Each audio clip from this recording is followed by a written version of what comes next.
Question 121. 20. Statement is laid on the table of the House. Supplementaries, please. Yes, thank you, sir. The Global Gender Gap Report prepared by the World Economic Forum, India was the second lowest performing country on health and survival for women, ranking 139 out of 141. And recently the Minister for Women and Child Development has made a statement saying that make sex determination test legal. Let the parents know whether unborn child is a girl or boy, and then we the lawmakers should start tracking the development of the child from there on. I'd like to know whether the government has tried to address the root causes behind the female feticide, whether it is planning to make sex determination legal.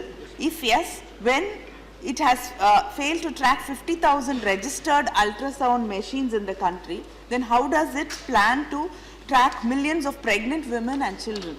Thank you.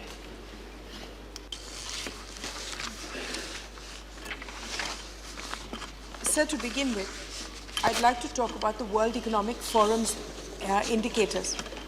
The World Economic Forum is a private organization. It's a club funded by 500 companies and business interests.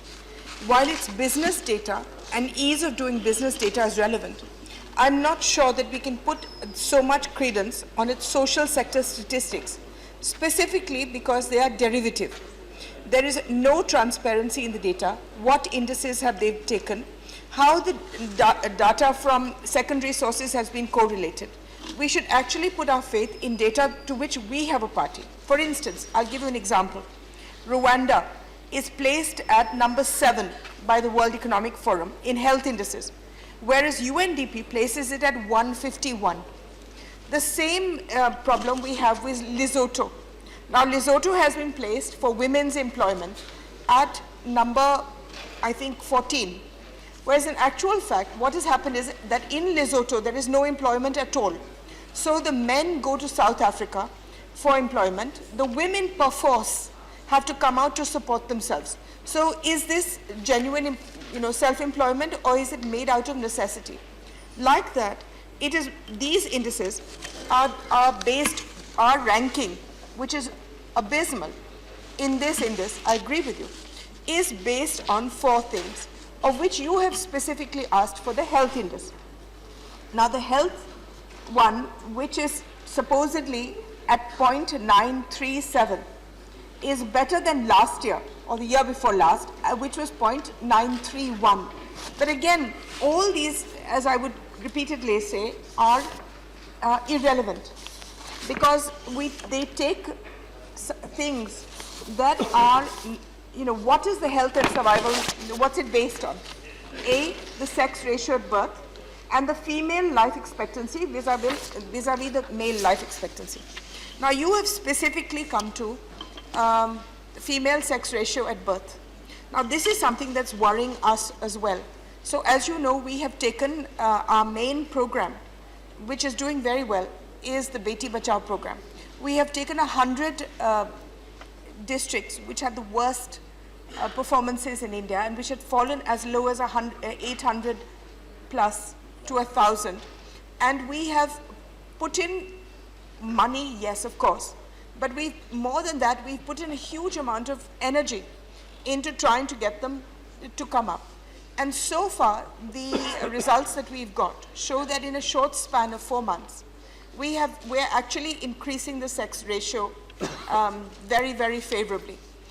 We may not be increasing the acceptability of the girls in the house, as I mentioned here last time, because a lot of those girls are now being found in orphanages. But the point is they're not being killed anymore. So I'm hopeful that the next step would be towards keeping them. Now, you have said that I made a statement. No, actually, I didn't make a statement, but it was a remark that I had made.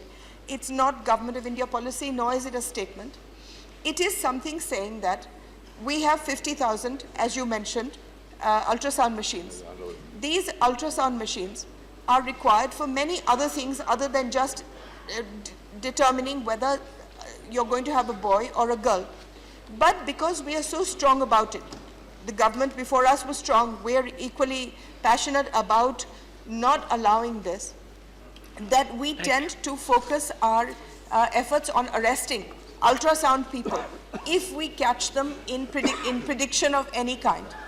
Now, even a small constable in a district in anywhere in India has the clout, ability and fear factor that he can go to an ultrasound machine and say, ki, mera kya bacha ho raha hai?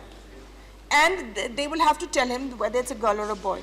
Now, all the people who are getting, sorry, are Can these we long go on to the answers? second supplementary? And should, Would can you I finish the answer quickly? no, can I finish it? Can I finish? No, it is at the moment illegal to predict. I'm not, I don't have the authority and I don't have the ability to make it legal. What I had suggested was another way, which was that every person who becomes pregnant then registers in their district that they are pregnant, so that when they have the baby, we can look at statistics and say, कि ये पैदा हुआ, कि नहीं पैदा हुआ, क्या पैदा हुआ, क्या नहीं पैदा हुआ. That is what I had suggested, rather than locking up 750 ultrasound people, which is what is being done now. So that's all. Thank you. That's all. It's Thank not, you. But mine was not a policy statement, and nor was it anything that is anything which has to be accepted except my personal view. Second supplementary. No, there's no answer. India has also failed very badly on the index of economic participation. We've done badly in the economic participation opportunity in the global gender gap. It scores around 0.36 points on female labor force participation and 0.25 on the income earned by women. And even in your answer, the answer also says that LFPR for the female is 22.5% and that of the male is 55.6%. And payment is also low. Yeah, and the salaries given to them are also low. And, this is just not in the case of labor-oriented things. Even in the corporate sectors, women are paid only 1/3 as equal compared to men. So I'd like to know whether the government has taken any measures to enhance labor force participation for women and to address the existing large gender gap in payments. Thank you. I agree that the participation of women in the workforce is low. I don't agree with the figures they've given, because, as I explained before, but we've also got, we are much lower as a women's workforce. And one of the reasons is because the contribution of women in the informal and household sector is not taken into account at all. If we were to evaluate or value women who work at home and put a monetary price on it, then we would have hardly any unemployment. Thank you. Thank you. Srimati Rajni Patil. It is not calculated. No, 1 minute, please. No, I'm sorry. No, please. This is not fair. This is not your question. I was This actually is going not- to answer it. I'm sorry, we are not having it. If the chair would No, let the me question needs an answer, but you can only ask supplementary questions.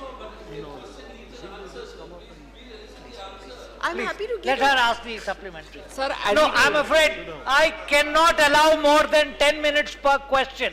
I think we are taking much too long, both in questions and in answers. Sir, admitting the If there is answer is incorrect, you know the procedures. Please ask her. sir, admitting the question mark on GGI by the Honorable Minister, I would like to submit that the basic question which we are intending to ask remains unanswered, sir. There is a huge gap. There is a huge gap between the male and female sex ratio, sir. I belong to the district Bid, which Minister must be aware of in Maharashtra, which is negatively famous for the sex determination test and the female feticides. Sir, Prime Minister, as Minister Question, said, please. Prime Minister has launched the Beti Bachao Beti Padhao scheme in a big way as an event, but still the question remains that, sir, the measures which are the Minister is referring are not sufficient for the sex and the sex ratio. So what more corrective measures the minister is planning to take in this regard? Thank you. So, can I answer the previous one? Just one question, please. All right, so the sex You know, we have ratio- taken 10 minutes on this question and we are not finished yet. Bede is one of the 100 districts that we have chosen to improve the sex ratio, and you are doing much better since we have chosen it. There has been, we're planning to have SPOs, women SPOs per village. We have put in a great deal of advertising in the areas. We are rewarding people, and most important, the one thing that will make the sex ratio much better is institutionalized birth delivery. And that is almost now 100% in that 100 areas that we have chosen, of which Bede is one. Thank you. Dr. Seema? I'm really surprised to see the reply which Honorable Minister had given, because the reply says because of the addition of 8 countries to the list, India is second last of 142 countries. So we should not forget that in our country, every minute one woman dies because of pregnancy-related problem. Sir, my question is not just to the Honorable Minister, but I seek attention of Honorable Prime Minister and Finance Minister. My question is whether Honorable Minister agrees that the cut in budgetary allocation of this year on women health by as much as 20% cut will deteriorate the state of affairs. Thank you. So, firstly, I want to answer the previous half of the question, which is 8 new countries being added, which has lowered us in the index. Obviously, sir, which are the countries that have been added? Finland, Norway, Sweden, Denmark, Ireland, Philippines, and Belgium. Obviously, they're going to be ahead of us in all the indicators, the 4 indicators that have been mentioned. That's not the issue here. But the second one is, are we suffering from a cut? We could suffer from a cut, yes, but I have been informed that most of our money will be restored, and I look forward to that. 10% is gone. See, the money that was cut from us, the budget that was cut from us has gone to the states. Now we need to persuade the states to do the same program as us. Just, but Please, second, please. we have asked. Wait a minute, I am informing you. Don't talk to the chair. Sorry, Chairmanship. That in our ministry we have asked for most of the cuts to be restored, and I am informed that they probably will be. Thank you. Shrimati Vijaya Satyanath. 10% is gone. Chairman, sir, the Global Gender Gap Index has been categorized as economic participation and opportunity, educational attainment, and health, survival, and political empowerment. My question to the Minister is, the Gender Gap Index 2014, out of 142 countries, the political empowerment rank of India is 0.385. The higher, What's the that question? is, if it is the closer to the score of 1, it is the higher in quality. But my question to the Minister is India, and is this government serious about bringing out women reservation bill, which promises 33% reservation for That's women not to improve related to the this political question. empowerment I'm sorry. in India, I'm to sorry. improve the political empowerment gap index in India, and also to Please, bring this is women not the more question. I'll go to the economically next question now. independent. Question Sir, one. this is according to the Please sit down. political No, empowerment. I'm sorry. So this I'm is sorry. how Please to sit down. reduce the gap Please index sit down. for political empowerment. Please Whether sit down. They will do it to reduce the gap Please index. sit down. This is a please. Please sit down. Question 122. Question 122. Shri Tapan Sen. Yes, sir. Question number 122. सभापति जी उत्तर सदन के सभापटल पर रखा। Thank you for the elaborate reply you have given. My specific question in respect of the 13 CPSUs in West Bengal on which you have detailed the present status. It is amusing that the assistance you have been given, and good number of it is without any non-cash assistance. So without any non-cash assistance, how can you call it a revival package? With this, in this context, the specific question, Tire Corporation of India, that is under your ministry. Now this is been forced, a winding up order was forced by the High Court on the basis of complaint of the unsecured creditor who are owing about 900 crore. You have moved the note, got the concurrence of the Finance Ministry, thank you for that initiative, and Finance Ministry concurred so that you are enabled to go to High Court and get the winding up order revoked. Because unless that is not revoked, you cannot start even putting it, its revival process. But last 6 months, despite concurrence of the Finance Ministry, things are standing as it is, despite at least 6 letters was sent by me to your ministry. What's you the tell question? Me what is the position? There is a question. All right, thank you. 6 letters, thank you. सभापति जी, tyre corporation limited के बारे में सदस्य ने जो प्रश्न यहाँ पर उपस्थित किया है, उनकी वेदना से मैं सहमत हूँ, मैं उस वेदना को मैं समझ सकता हूँ। सभापति जी, अब ये मामला न्यायालय में लंबित है और नहीं है, न्याय कोर्ट ने लिक्विडेटर अपॉइंट किया है, लिक्विडेटर अपॉइंट किया है। Please. नो वाइंडिंग की सवाल नहीं है। नो सभापति जी न्यायालय ने प्रोविजनल लिक्विडेटर अपॉइंट किया है tyre corporation of India limited के ऊपर, और इसी वजह से अब हमें मर्यादा आती है इस संदर्भ में कुछ भी निर्णय करने के लिए। जब तक ये लिक्विडेटर अपॉइंट है, हम इस संदर्भ में कोई कदम नहीं उठा सकते। Thank you. Second question.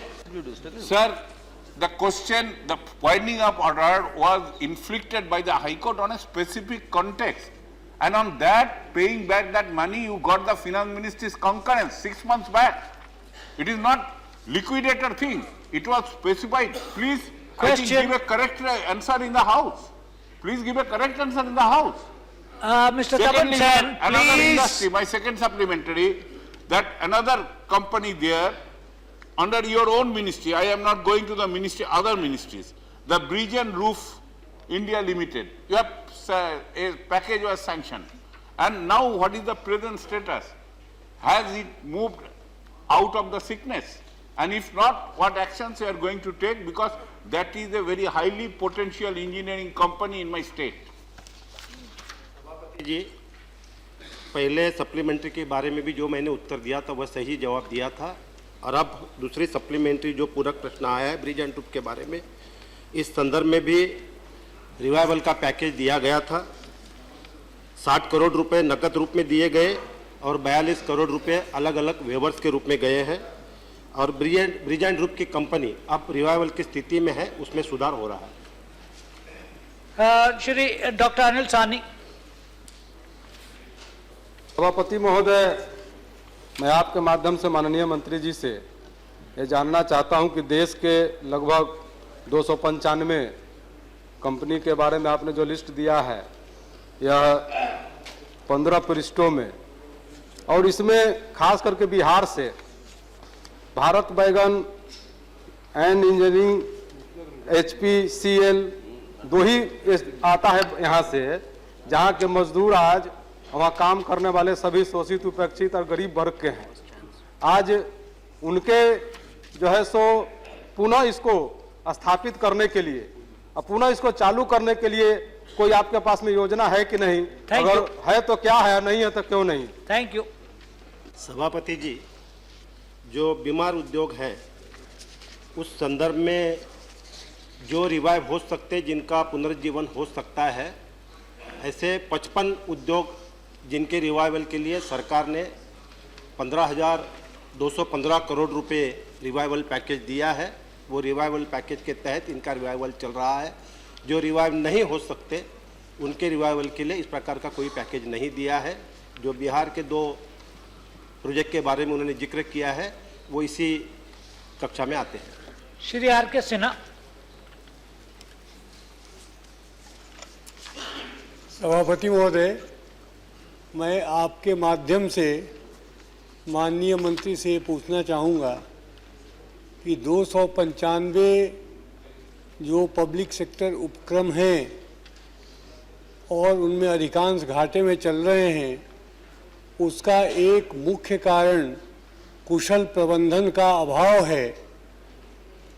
इसमें सुधार के लिए क्या उपाय आपकी मंत्रालय कर रही है और क्या आप ऐसा विचार कर रहे हैं कि इसमें जो सफल उद्यमी हैं उस क्षेत्र के, उनकी भी सहायता आप इन उपक्रमों के पुनर्स्थापना के लिए और उनके सुचारू संचालन के लिए लें?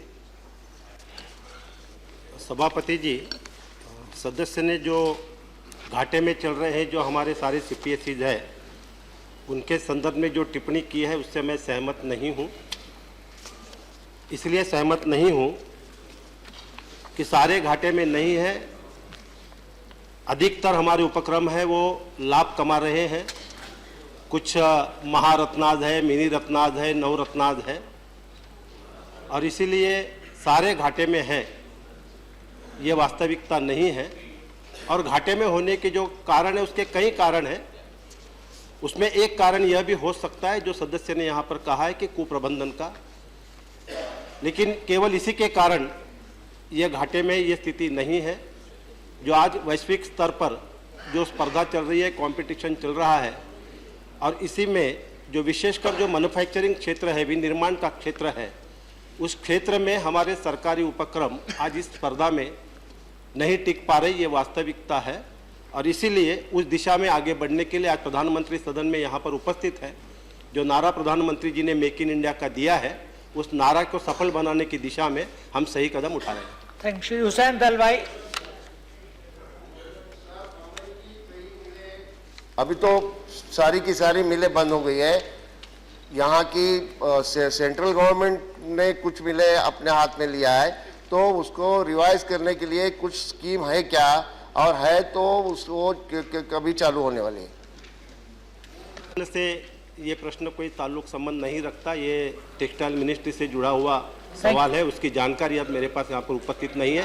अलग से सूचना वो देंगे तो जरूर उनको सूचना उनको दे दीजिए। Question 123,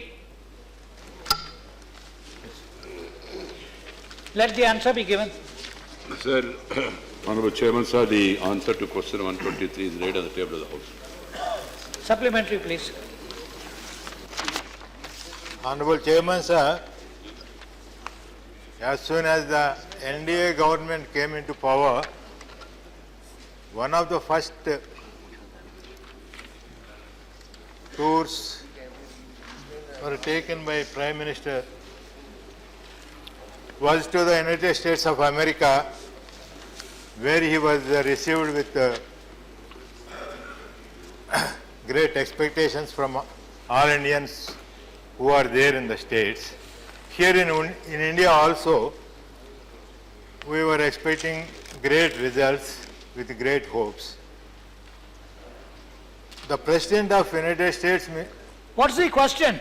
Yes, sir. Coming, sir. I am coming, sir. Sir, the President, we were told by the media, we have seen in the media, that the President of United States, Sri Barack Obama, Mr. Barack Obama, and our Honorable Prime Minister, Sri Narendra Modi, they have signed for smart cities, 3 in number in India, one being in my state, Vizag. So this is the first time we heard about the smart city concept. Sir, in this regard, I would like to know what was exactly signed between Mr. Barack Obama and Sri Narendra Modi ji about the smart city concept, and what are the benefits my Vizag is going to get due to this agreement, and is there going to be any financial assistance from the United States to the smart cities which were signed? Thank you.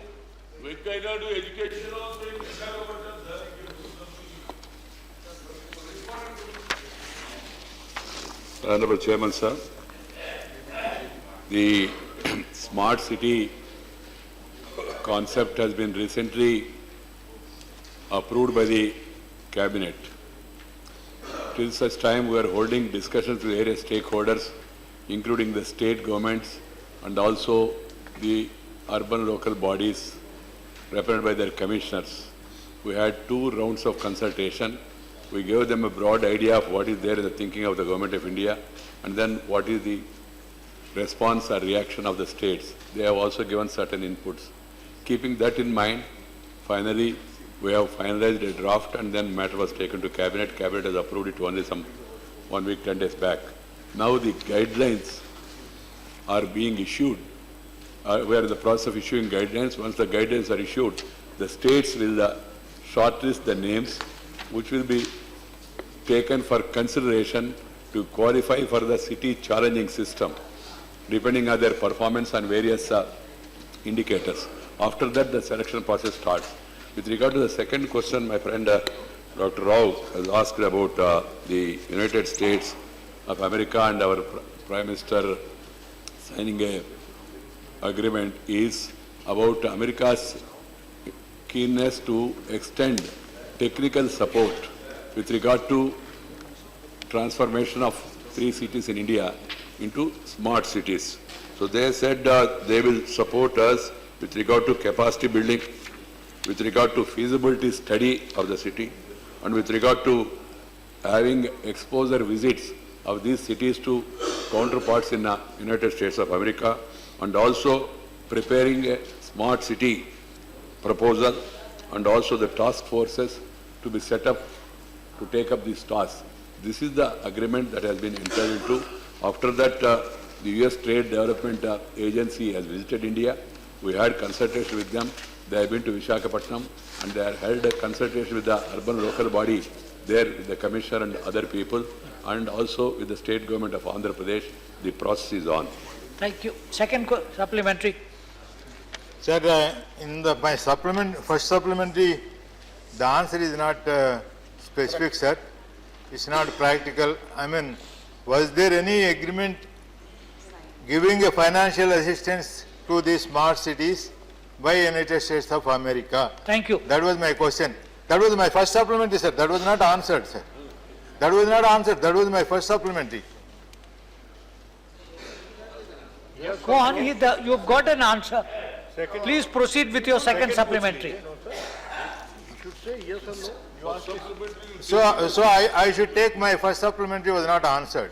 So second supplementary, sir. If you ask more than one supplementary question, you give the freedom to ministers to answer any part of multiple questions. No, it was not a multiple. Please ask one question at a time. Sir, it was a specific question, sir. I mean, sir, it was a specific question, sir. There were two parts to it. There were 2 parts to the question. No, the minister has answered one. Sir, Please go ahead with it. Please go ahead with it. Sir, my second supplementary is, are they considering any... एक minute भैया sir, my second supplementary is, are there any chances of government relaxing guidelines to known backward areas? I am in particularly reference to my 4 backward regions of Rayalaseema and North Coastal Andhra, where the guidelines can be relaxed. Is there any chance for it? And Dr. Rao, though he is not practicing doctor, he is a doctor, that's why he was talking of theory and practical. As far as the questions are concerned, there is no theory and practical, both are one and the same. I have answered it that also. Sir, there is no agreement with regard to any financial commitment between USA and India during the visit of the Honorable Prime Minister.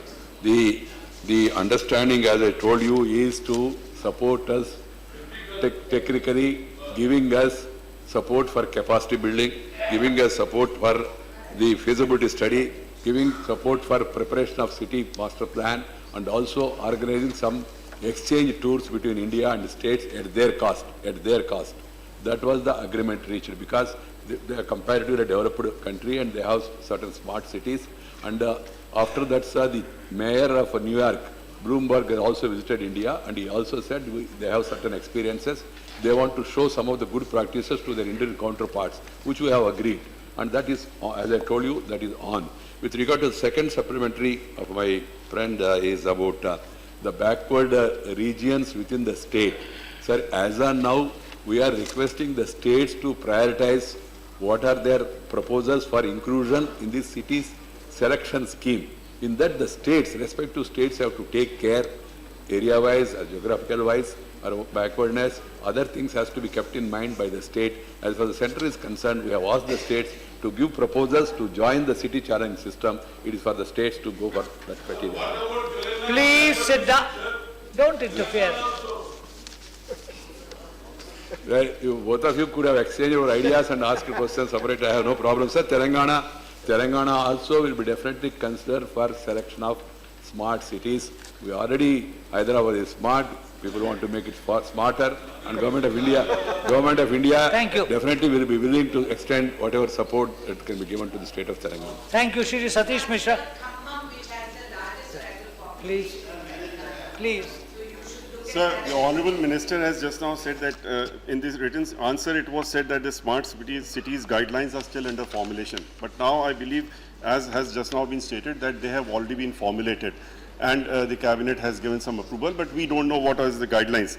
But I would like to only ask a question that now, since you have framed the guidelines and you know what are the guidelines, the criteria for a smart city, out of these hundreds of cities in this country which are in existence already, how many cities you find that they are already falling into the category of smart city, or there is not even a single city which falls into the category of smart city or near about smart city?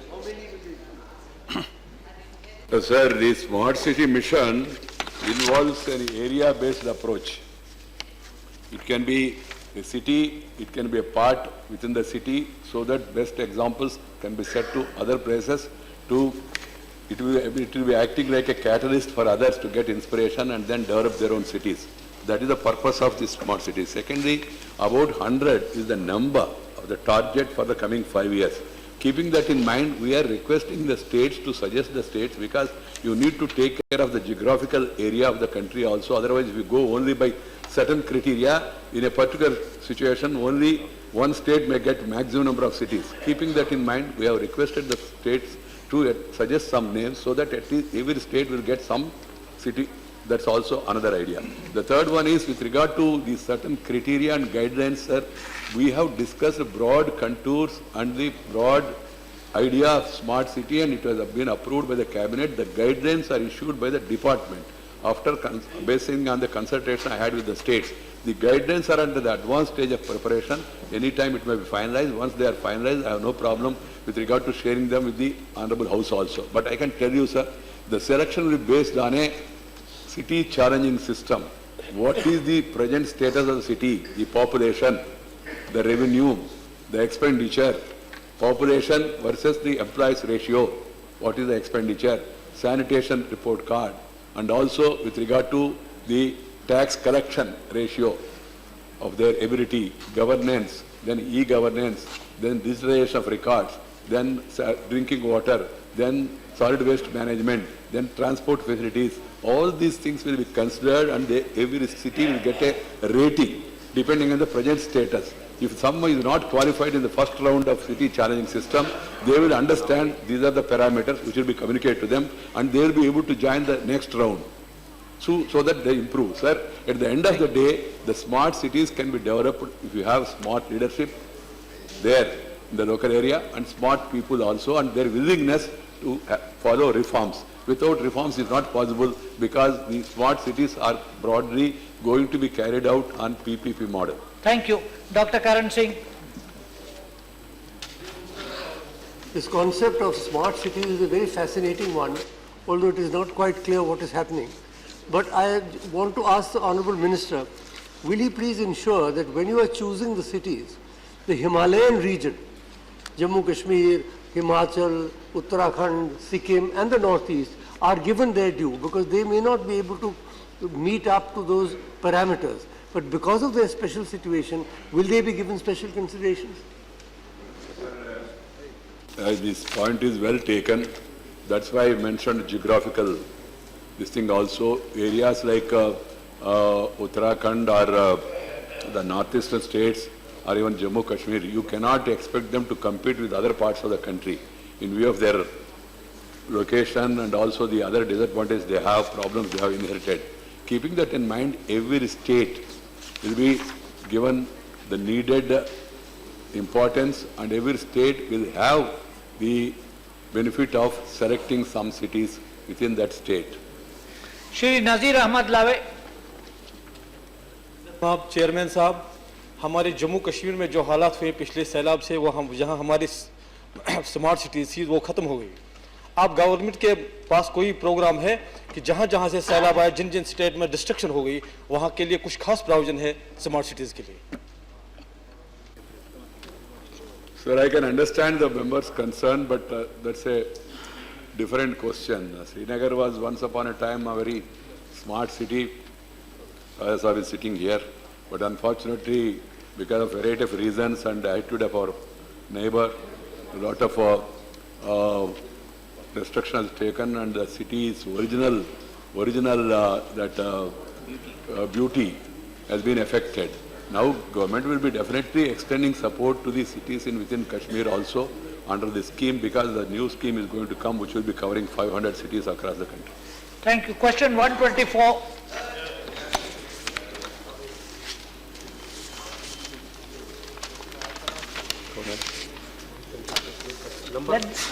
Let the answer be given. Number. Supplementary, please. Sir, the answer is placed on the table. Right.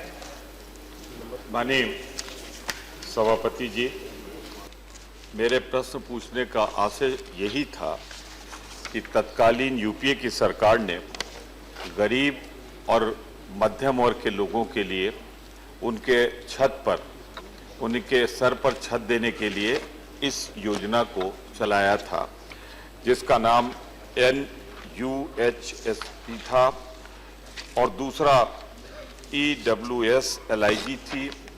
मैं जानना चाहता था कि जो एक कल्याणकारी योजना UPA सरकार ने बनाई थी, जिसके लिए दिशा निर्देश जारी किए थे, उसके अनुपालन में क्या हुआ।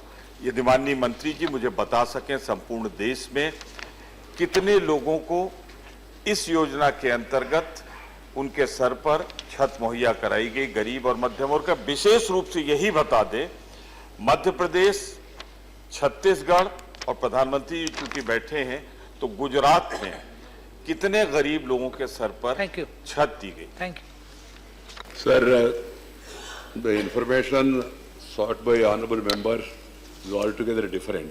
If you go through the question is provision for of certain percentage of land reserved by the state's private developers for economically weaker sections and lower income groups. If so, the details thereof. Yes. This is about earmarking certain amount of portion of the land for the economically weaker sections and low income groups. It's a very good question. Sir, I have collected information based on that question.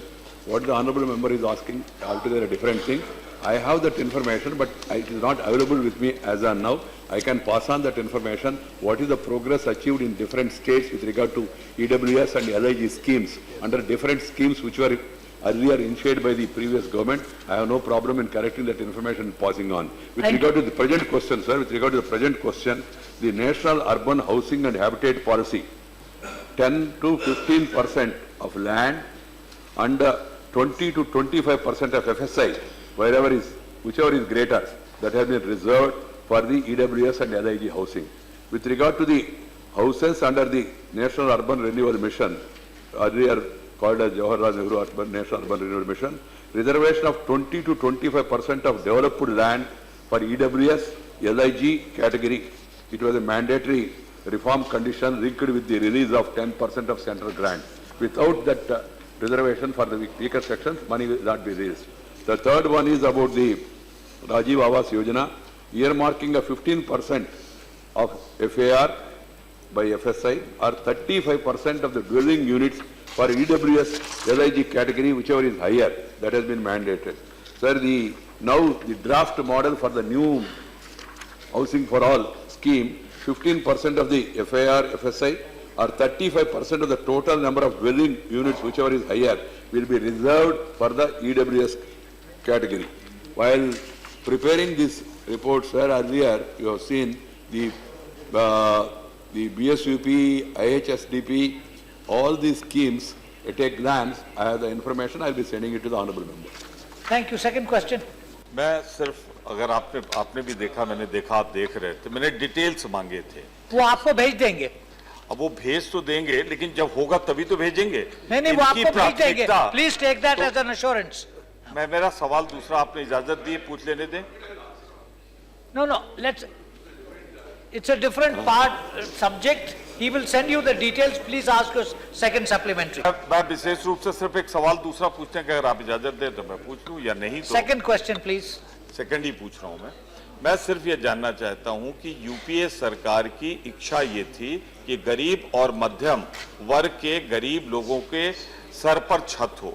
मौजूदा सरकार ने उस नीति के अनुपालन में क्या दिशा निर्देश जारी किया? अगर आप देखें तो इसमें है कि आपने राज्यों को क्या एडवाइजरी जारी की है। मैं ये जानना चाहता हूं ये एडवाइजरी कब जारी की गई है और इस एडवाइजरी को किन किन राज्यों को जारी किया? अगर आप देख लें, मेरा सवाल तो बड़ा क्लियर है। ठीक। Advisory is issued to all the states.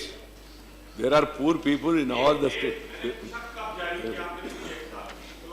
Is the date available? अमीरों की चिंता तो इनको है, गरीबों की नहीं, इसलिए मैं पूछ रहा हूँ। हम सब लोग गरीबों के उत्थान के लिए काम कर रहे हैं। आपने भी काम किया 50 साल, हम भी काम कर रहे हैं 1 साल से।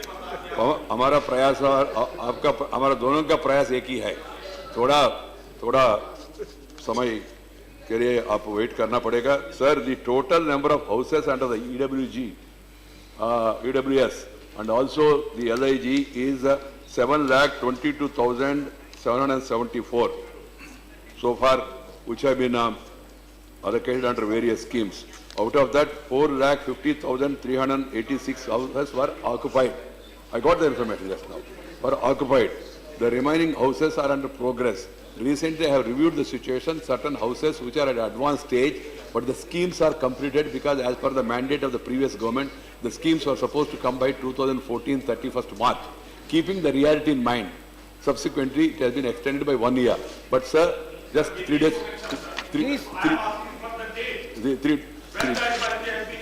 I can pass on the information to the honourable member. The issue is whether that advice has been given to states or not. That's what you are asking. I have said it. And then, sir, I want to share with the House the ongoing schemes which were incomplete and which were left to the states earlier. Now the government have taken a policy decision to extend support to those schemes also up to 2017. All the ongoing projects which are at advanced stage of 50% above, they will be also taken up under the new scheme and they will be completed. That is a decision taken only few days back by this government. The advisories were issued when JNRM came into force. The advisories were issued when Ray came into force. From time to time, when you evolve a new scheme, you will be sending an advisory to the states. Thank you, Shri Anil Dave. I just want to add on to what my minister said. No, If the honourable member wishes to know the dates, I have everything with me. He's right. most welcome to visit me and get it. I Fine. can give you the specific dates.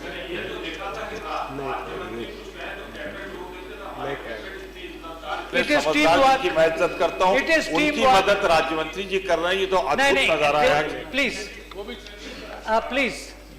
माननीय सभापति जी, आपके माध्यम से मैं मंत्री जी से पूछना चाहता हूं कि इस प्रश्न के अंदर हमने ये कहा कि लोअर इनकम और LIG इन दोनों के लिए कितनी भूमि आरक्षित है, लेकिन प्रधानमंत्री जी का एक सपना है कि 2022 तक घर हो सबका अपना।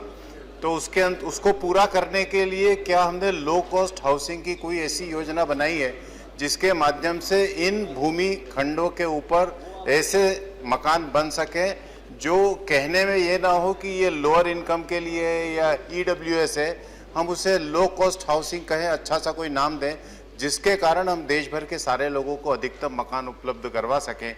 इस प्रकार की कोई कार्य योजना क्या विचाराधीन है? Thank you. This is a suggestion and the suggestion is well taken. Thank you. It's more than a suggestion. He said, is there such a thing under consideration? Sir, he suggested about the low-cost housing. Instead of calling it as a low-income group or economically weaker section, he said low-cost housing. It will be definitely a low-cost housing. Thank you. Shri Bhupender Singh. Thank you chairman sir.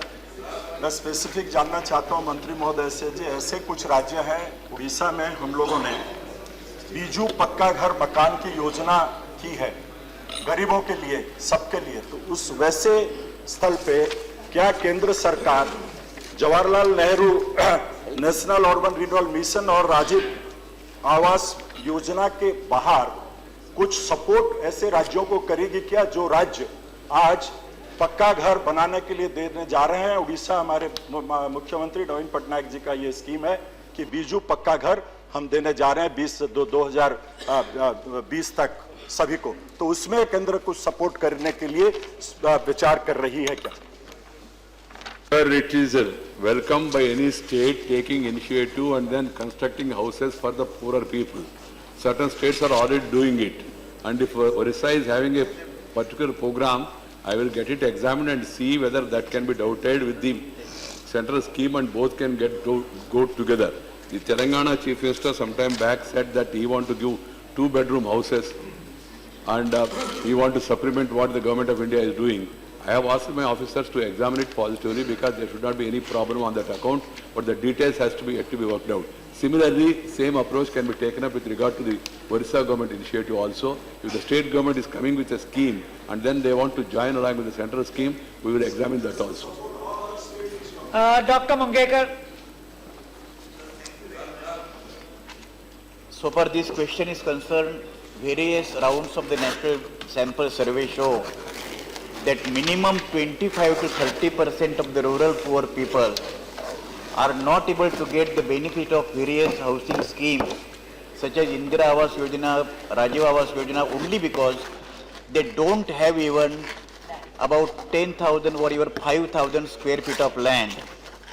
That's why rather confining the question only to rural areas and view of the magnitude of the number of people, those who do not have pakka houses, after amalgamation of all these housing schemes for the poor, will the government consider that since 11 5-year plan we have gone to the stage of right-based approach to development, under these things, will the central government and the ministry think right to shelter as the fundamental right, similar on par with right to employment guarantee scheme, so that the people in the rural areas will be entitled to house as a matter of right?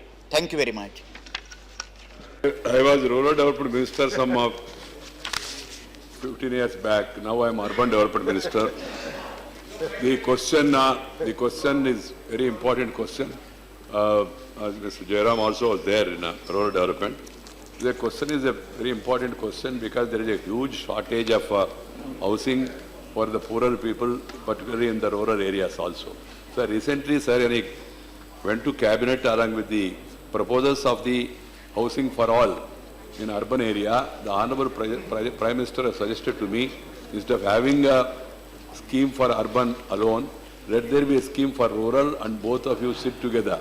Accordingly, myself and the Rural Development Minister and other concerned ministers, we sat together, we have awarded a common program and we are now taking it back to the cabinet. These concerns about particular this rural area shortage of the housing will also be taken into consideration. Names may be different, but the aim is to cover all the shelterless people in the rural area. That is the priority for this government. With regard to making it a fundamental right, I cannot say anything as of now till government takes a decision on that. Question 125. No more. We have to move on. We don't have time. Sir, question 125, sir. Thank you. सभापति महोदय, प्रश्नोत्तर सभा पटल पर रख दिया गया है. Supplementary, please. Sir, the report of the United Nations Population Fund and the Helpage India suggests that India had 90 million older people in the year 2011, and it is expected to grow to 173 million by 2026.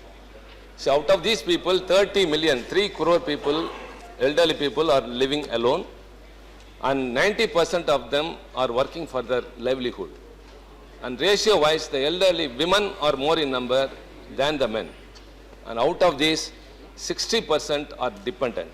Sir, the government has a policy in place since 92, a scheme from 1999 and an act from 2007, but nothing has come out.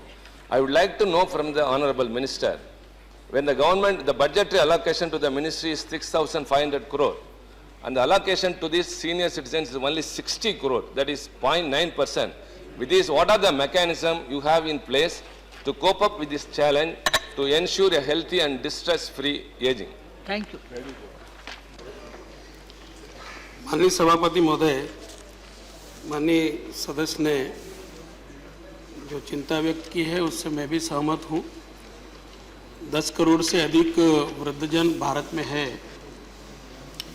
और ये global as watch index ने जो जांच की है और जो आंकड़े उन्होंने दिए हैं वो 2013 के हैं, उसके पहले के हैं, परंतु पिछले वर्ष हमने इस दृष्टिकोण में काफ़ी वृद्धि की है।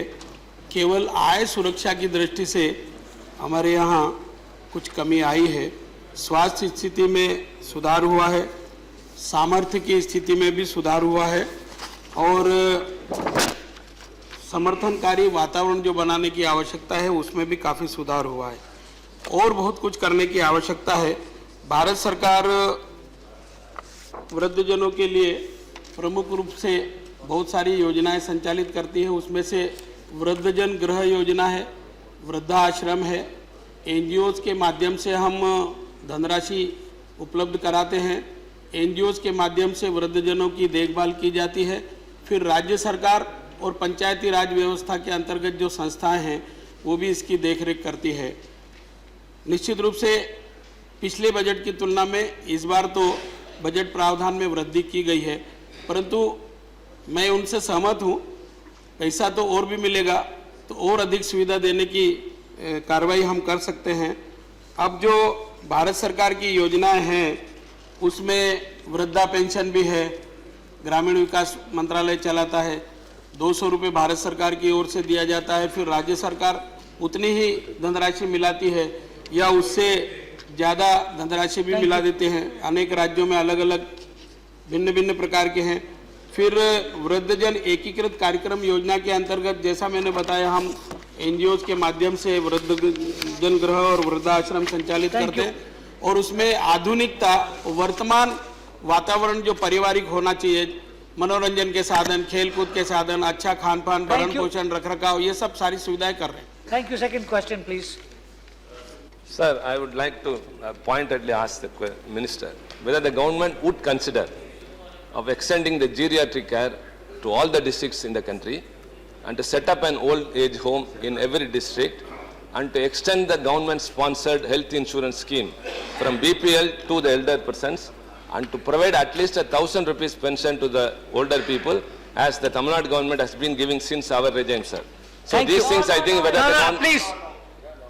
Since our regime... Do not interfere. I am sorry. This is very unfair on the part of some. I am saying since our regime it has been Now, given. let the Honourable Minister... The data is wrong, sir. If you keep shouting, I'll have to take disciplinary action against you. Please don't do that. So would the government consider of these proposals which I am suggesting, which will help the older people to relieve them of their present situations?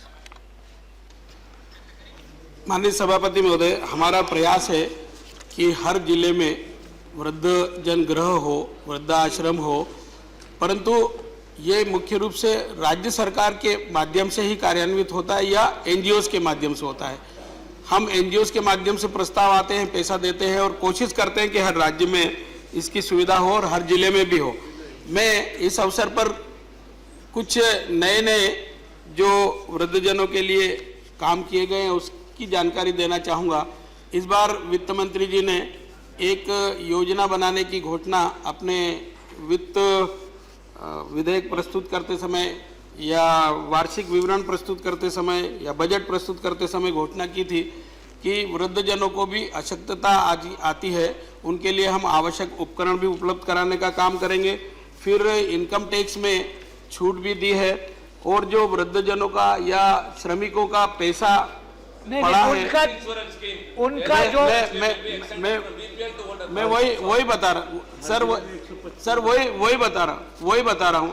अभी प्रधानमंत्री जी ने वृद्धजनों के लिए एक प्रधानमंत्री सुरक्षा बीमा योजना भी केवल 12 रुपये उनके बचत खाते से निकाले जाएंगे और 2 लाख रुपए तक की सुविधा उनको दी जाएगी। और पहले जो 1999 में एक नीति वृद्धजन नीति बनी है उसमें हम सुधार भी कर रहे हैं और हमने काफी सुधार करने का प्रयास किया। कैबिनेट नोट के लिए वो प्रचलित है और जैसे ही वहां से कुछ आएगा हम निश्चित रूप से कार्रवाई करेंगे। श्री अविनाश राय खन्ना। सर, मैं देख रहा हूं कि ये जो कंपैरिजन होता है कंट्रीज में, पॉपुलेशन का कहीं जिक्र नहीं आया, कितनी पॉपुलेशन में ये कंपैरिजन है। और मैं मंत्री से जानना चाहूंगा कि कम से कम एक फोकस्ड जो है वो टारगेट लेकर कि जितने भी ओल्ड एज हैं कोई एज सर्टन करके केंद्र सरकार, राज्य सरकार और एनजीओस मिलकर उनका एक हेल्थ कार्ड बनाए और हर वृद्ध को किसी न किसी डिस्पेंसरी या हॉस्पिटल से जोड़कर पीरियडिकली उनका हेल्थ चेकअप हो, ऐसा कोई प्रोविजन कर सकते हैं क्या? यस और नो? प्रश्न अच्छा है, सुझाव भी अच्छा है, हम इस पर विचार करेंगे। हालांकि स्वास्थ्य की दृष्टि से बहुत सारी योजनाएं अभी है, मैं बता सकता हूं। Thank you. Shrimati Renuka Chaudhary. Taken to consideration that a lot of people in different economic stratas, including middle class and upper middle class, they have no way of surviving. The fact that the Supreme Court had to intervene to say that looking after parents is mandatory and they had to make a law for that is a reflection of how our society treats our elders. In your city planning also, there is no provision for wheelchairs or elderly people to go anywhere, including the capital Delhi. There is no provision. Question, and please. Hospitals have no access for geriatric care. So, sir, I request the government to consider giving incentives like they did for giving or building of hospitals under private-public partnership. Will they allocate land under private-public partnership for construction of safe homes for people, retirement homes and retirement resorts where people can live with certain conditions? आश्रम वगैरह बनाने की तो योजना है, मैंने बताया है, परंतु बाधा मुक्त आवागमन की दृष्टि से सार्वजनिक स्थान जहाँ होते हैं या बहुमंजिले भवन होते हैं और वो अस्पताल होते हैं या चिकित्सालय होते हैं, वहाँ हम व्हीलचेयर की व्यवस्था भी करते हैं। लिफ्ट की योजना भी हमारे विभाग की ओर से हम संचालित करते हैं और जैसे एयरपोर्ट वगैरह पर जाते हैं तो व्हीलचेयर वगैरह की सुविधा देते हैं और सुधार करने का प्रयास कर रहे हैं। हॉस्पिटल्स के लिए केंद्र सरकार ने जमीन दिया था, तो वृद्धा होम्स के लिए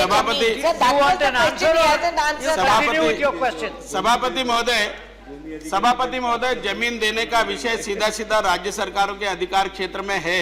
ये एनजीओ वगैरह और पंचायती राज इकाइयां हैं, वो सरकारी जमीन का उपयोग करके इस प्रकार के संस्थान बनाती है और उनको हम आर्थिक सहायता देते हैं।